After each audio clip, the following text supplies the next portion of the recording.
This video, we're going to continue the mini-series that we're going to be doing in terms of reviewing the Fast and the Furious franchise. This one, we're going to review Too Fast, Too Furious.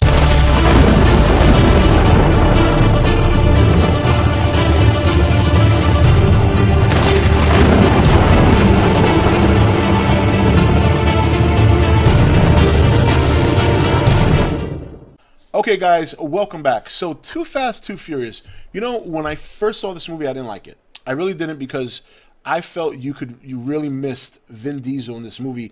I didn't feel at the time, and that's at the time that Paul Walker could carry it on his own. And Tyrese Gibson at the time, I didn't consider him like, you know, an improvement, obviously, over Vin Diesel, and I didn't really even consider him an actor. I mean, at that time, he was just starting to get into the acting, and he was still kind of a model. The thing of it is that over time it's grown on me, and that's because obviously over time Tyrese has done more movies.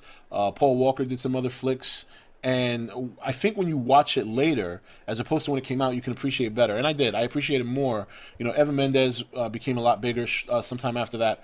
Cole Hauser, who plays the main villain, you know, I like him so much as an actor, but the guy just. He just never materialized into anything significant. I mean, he's been kind of subjected now to like minor roles. I mean, he was in Olympus Has Fallen, and he played an agent, but he died at some point in the movie. He starred in his own movie called Paparazzi, which was produced by Mel Gibson, and I love that movie. It's such a good movie in my opinion. But again, he just for whatever reason, he just doesn't have that star power.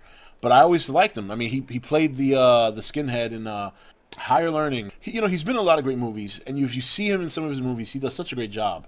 But he just never turned into one of those big time actors. But I've always liked him. I've got pretty much most of his movies. For some reason, he's just one of those actors I really, really enjoy watching, especially in Higher Learning, especially in Paparazzi. And he did good in this movie as well. I mean, he plays a very good villain.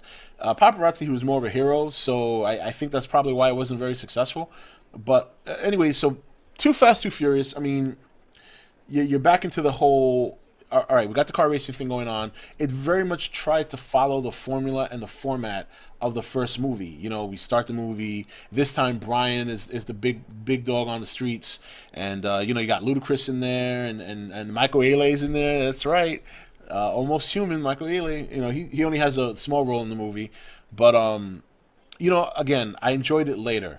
One of the things I liked about the movie was the Lancer Evolution. That's one of my favorite sports cars, is the Lancer Evolution. So for Brian to have that car for the duration of the movie was awesome. I did like the race scene where they did the up and turn, where they both, it's like a tag team. Two cars start off first one back, the next car goes. That scene was great. That was a nice little change from some of the things they did in the first movie. But I just don't think it's not as good as the first one. It just isn't. Even today, as much as I enjoy it more now than I did then, it's still not better than the original. I have a hard time. I'm going to be very honest here. I know the man's dead. God bless his soul. I have a hard time buying a blonde-haired, blue-eye talking like he's from the hood. It just, I can't. I have a hard time with that, and that's the only criticism I give this series, is that I love the series. I have all the movies up until the most recent one, which I still haven't picked up yet. I've just been too lazy to pick it up, but I enjoyed it. I enjoy the series. I just have a hard time with a blonde-haired, blue-eye saying "Yo, dog," saying "Hey, cuz." This doesn't work for me. It doesn't. That doesn't make the movies bad. That's where I have a hard time. That's why for him to be the lead in the movies just doesn't work for me, and that's what he was in this movie. He was the lead. Seeing Eva Mendes was incredible. She's hot. There's no doubt about that. And the story overall was pretty decent. It was all right, but it just wasn't as good as the first one. It really wasn't.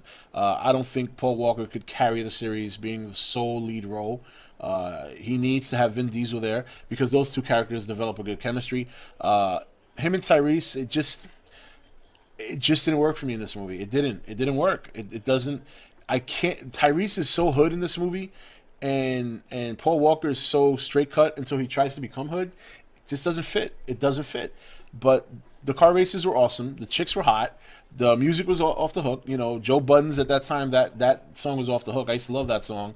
Pump it up. Anyway, and you know, I can still look at it today and enjoy it. You know, and like I said, Cole Hauser I'm a big fan of his, even though he's not a big name actor. He's just one of those actors that I really like. So I loved him in this movie, and you know, it just wasn't as good as the first one. You know, but it's not bad, and that's pretty much all I have to say about that. So.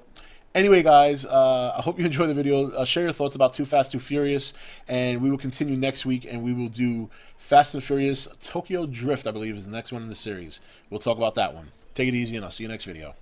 Hey guys, welcome to Entertainment Talk Nation. I'm your host, Rob. This video, we're going to continue the mini-series that we're going to be doing in terms of reviewing the Fast and the Furious franchise.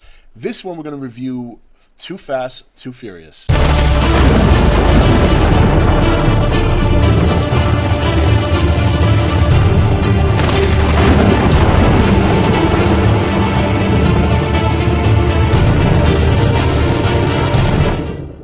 Okay, guys, welcome back. So, Too Fast, Too Furious. You know, when I first saw this movie, I didn't like it. I really didn't, because I felt you really missed Vin Diesel in this movie. I didn't feel at the time, and that's at the time that